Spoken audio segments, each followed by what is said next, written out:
Hi guys, GT here, and we are back with the 12th episode of my Mods of the Week series. In today's episode, we take a look at 3 more mods that I've been using in game, and we find out what they do and what I think of them. And as always, if you do want to get any of these mods for yourself, the links will be in the description. Up first in today's episode is a foliage mod, and it is the Project Hippie mod. And what this mod essentially does is add loads of trees to lots of cities around Skyrim. So as you can see here, we are in Riverwood, but it looks very different to the normal Riverwood. You can see here that there are lots and lots of these massive evergreen trees added to the city. And even just walking down the main track here, you can see there's some smaller ones, and it basically just adds more trees to all of the cities to make them look a lot healthier. I don't know whether healthier is really the proper word to use, but it just gives all of the cities kind of a more richer feel. It's kind of hard to explain, but if you do like more trees in your game, then this will be your mod for you. So taking a look at Whiterun, and these trees that have been added here are very different to the ones added in Riverwood, but I really like these ones. They look kind of like a silver birch or something. I don't really know my trees, but I just think they look really nice. These kind of orange and yellow leaves give it a real nice feel, and I actually prefer this one to Riverwood because they don't really dominate the skies. You can still see the sky and through them. The trees in Riverwood do kind of take over the landscape, but these ones here in Whiterun have a more subtle feel. Now the last place we're going to take a look at is Rorikstead, and I know this is only a really small town, but it's a town that I like, and this mod really enhances it. So fast forward to daytime, and we can see here that the trees we just had in the dark are now visible, and they are the same ones that have been put into Whiterun. And as you can see here, there are absolutely loads of these trees being added to not only the town but also the surrounding area. So like I was saying about the trees over in Riverwood, how they kind of dominate the sky, these ones again here, like the ones in Whiterun, they don't do that, and it just makes it look so much better. But unfortunately, it's looking like this dragon here is going to try and burn them down. Now I don't know about you, but I personally have a favourite little town in Skyrim, and it is actually Rorikstead. I don't know why, I just really like the town. I've had quite a lot of comments actually of people saying what their favourite town or city is, so make sure you drop yours down in the comments. So like I was saying, Rorikstead is actually my favourite town in Skyrim, but it was definitely lacking something, and I think it felt a bit plain. So here is Rorikstead without the mod, and as you can see, it does look really kind of plain and simple and just a bit boring. It is located here, and all that there really is between here and Whiterun is just plain open space. So like I said, this Project Hippie mod is absolutely brilliant for Rorikstead, but also some of the other towns. But maybe not Riverwood, depending on your personal taste. So guys, up next is a follower mod, and I've had to travel all the way over to Winterhold in order to get it. And that's because the spellbook for this mod is located inside the College of Winterhold. Now if you've seen my Where to Find Torkilled video, you will have seen one of these before, but the follower that we are talking about is a Werebear. So Werebears are really strong creatures, and with this mod you can actually get a Werebear to fight for you. As mentioned, you first need to head over to Winterhold and then over to the College of Winterhold. And we're looking for the Arcanium, which if you just come straight past the monument in the middle and over here into the Hall of Elements. And as you come through the main door, you just need to go straight through this door to your right to the Arcanium. Straight up the stairs, just follow them round, and you are now in the Arcanium room. Once you are into the main room, you just need to bear left, follow it round, and just over in this corner here, you will notice a chest. It is quite difficult to see, so you might need to stick on candlelight to see it properly. So as I was saying, there is a chest here, and on top of it we have a spell tome called Conjure Werebear. And it is classed as stealing, but it doesn't particularly matter, just go ahead and take it. The spell tome will then be in your books tab, and you just need to press X or the equivalent button to use it. New spell learned, Conjure Werebear. Then go to your magic tab into Conjuration, and you will see here that Conjure Werebear is now available. And just equip it to be able to use it. So right here in the Arcanium, I'm going to show you exactly what happens if you conjure a Werebear. And this massive big beast becomes available right in front of you. And obviously at first glance, this guy really is a scary looking thing. The clue is in the name, but for those of you that don't know, a Werebear is basically the same thing as a werewolf, but a bear. The scariest thing I think about this Werebear is the way he runs. Just take a look at this. So the Conjure Werebear spell is not permanent, it only lasts for 60 seconds, which is a shame, but to be honest, it really can do some damage in that 60 seconds it's there for. And of course, once the minute is up, you can always just conjure another one. So now I reckon it's about time that we see what this guy is like in combat. And for this, I'm not going to do any fighting at all, I'm literally only going to use Candlelight and Summon Werebear as my spells. Now if you've ever been over here to Swindler's Den, they are a bit touchy, they don't want you to come very close, so I think with this Werebear, that's about just what we should do. And just see what the Werebear does. As you can see there, one absolutely massive swipe, and this guy is dead instantly. And that wasn't just a standard bandit either, that was actually a bandit outlaw, so he is a bit stronger. So now that guy's dead, let's head inside and see what he does to the rest. So now we're inside, there's not really much need for stealth. We'll summon another Werebear and we'll see what he does. They weren't expecting that. One hit, that guy absolutely goes flying. And this one over here with a bow, a bandit highwayman absolutely taken out as well. All three gone in probably about 5 or 6 seconds. So we've established the Werebear is a pretty strong follower, so let's head further in. Also, you don't have to wait for your current Werebear to disappear. You can just summon a new one whenever you like to renew the time. So, new Werebear summoned, and we'll see what he does to this bandit highwayman. Absolutely sent flying straight away. With those massive paws, he takes absolutely huge swipes and just swipes them aside instantly. That guy's gone. And just the standard bandit actually gets killed in one hit alone. So here's the bandit highwayman who's a mage. I'm just going to back off and let the Werebear do his thing.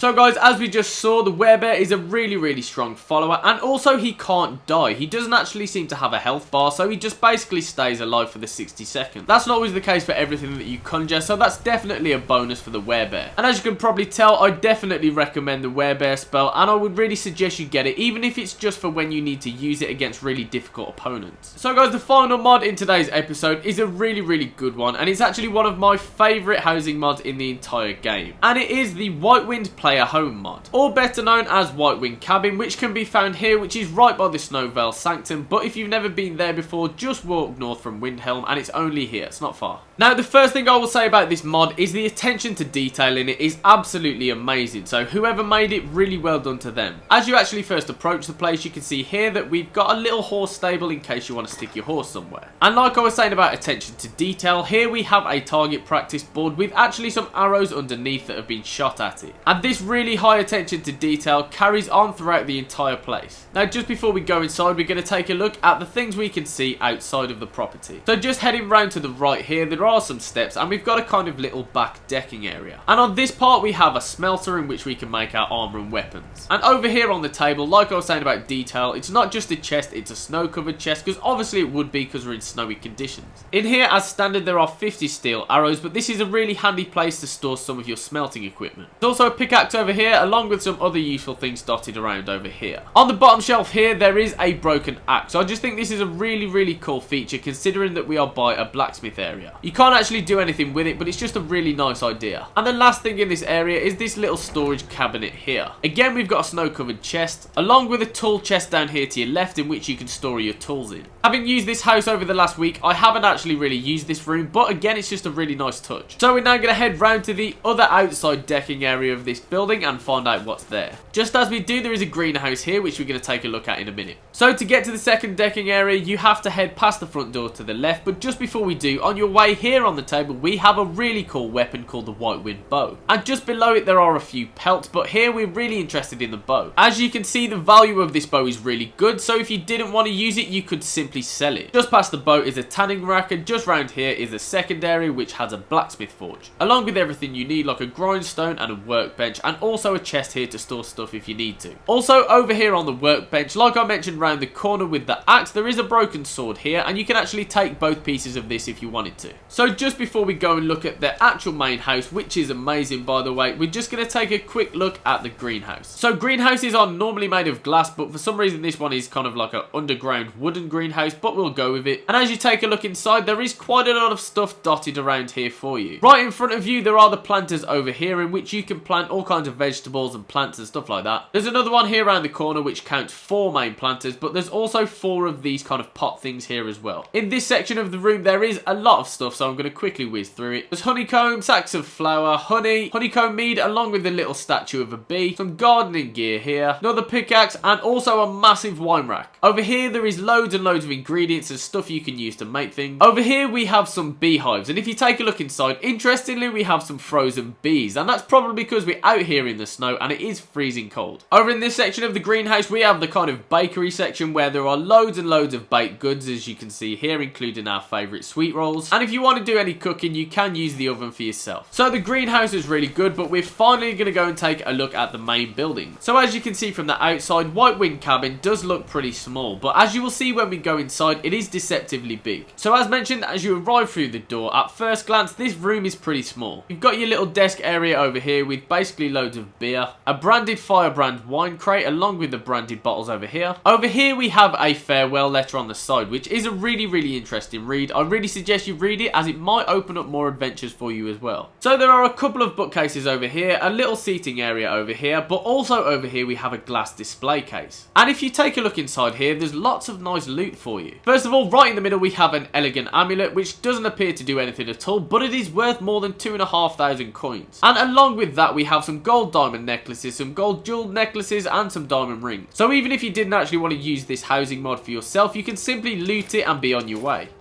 Just behind this cabinet we also have some weapon plaques, a large chest over here to store your things in, and really that is it for the top level. Which brings me on to the second part, which is of course the bottom level. So as we head on down the stairs, the first thing that we see here on the table is a couple of keys. A spare key to the cabin which will be useful, and also a mysterious key which we'll take for further use. There's also a candlelight spell tome as it is kind of dark in here, so that can be useful to use as well.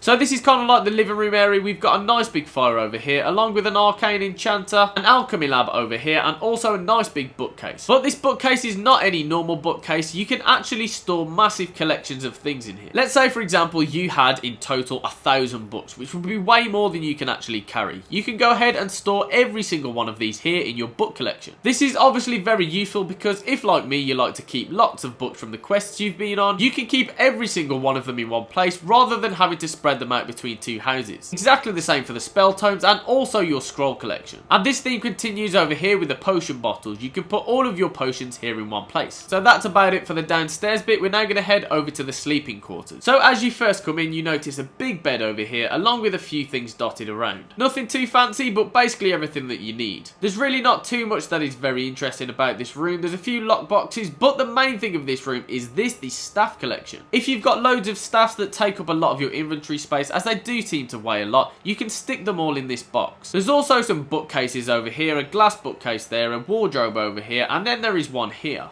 But this wardrobe is not just any wardrobe. If you go ahead and open it, you will notice something interesting. Here we have a false back panel that you can open. Now you remember that mysterious key we picked up earlier? No points for guessing what it unlocks. And here we have our nice little secret room. And this room here is actually my favourite room in the entire cabin. There are lots and lots of cool features of this room which aren't really that different to other places you can go, but I just like this one. So first of all we head over to this part of the room here, in which again we have some other collections. You can store every single one of your precious jewels in here if you wanted to. You can store your gold coins in there, and if you have any ingots you can also stick them there, particularly gold ones. This bit here looks really cool, which is an arrow collection, and here as you can see there are lots and lots of different arrow cases showing that. If you take a look in this, there is actually 1,000 Nord hero arrows there for you to take as well. There's loads and loads of storage in this room for everything that you need, including small, medium and large chests. Over on the back wall we have the Skyrim map, which seems to crop up in every single housing mod. Just below that here we have the Shrine of Talos, which can be used to cure all of your diseases you pick up on your travels. Now if you take a look at the mannequins and activate them, they already have this iron armor here. Obviously you can dress these mannequins in your own armor, but I decided to dress this guy in the iron armor as he does just look like the stereotypical Skyrim guy. The other mannequin I've dressed in my Deathbrand armor. Back over on the back wall we have lots and lots of places you can stick your weapons. And here on my weapons rack I've put all of my God armor and weapons from the God armor and weapons mod. I don't know what it is about filling up your weapons racks and your mannequins, but it's just really satisfying. Also one thing I forgot to mention is that over here to the right side of the bed we have a Whitewind blade. This is a really cool weapon which is worth loads and loads of gold, so if you don't want to use it you can just go ahead and sell it. But I like how it looks, so I'm going to keep it. So that's about it for Whitewind Cabin. If you do want to get this for yourself, as mentioned at the start, just go and look in the description. So guys, that was this week's top 3 mods of the week. If you did enjoy this video guys, be sure to leave a like and a comment on it, and of course if you haven't already guys, go ahead and hit subscribe. Other than that guys, thank you so much for your continued support to all of my subscribers, and if you would like to be notified when I upload, go ahead and hit the notification bell. Thanks again guys, and hopefully I'll see you back here soon.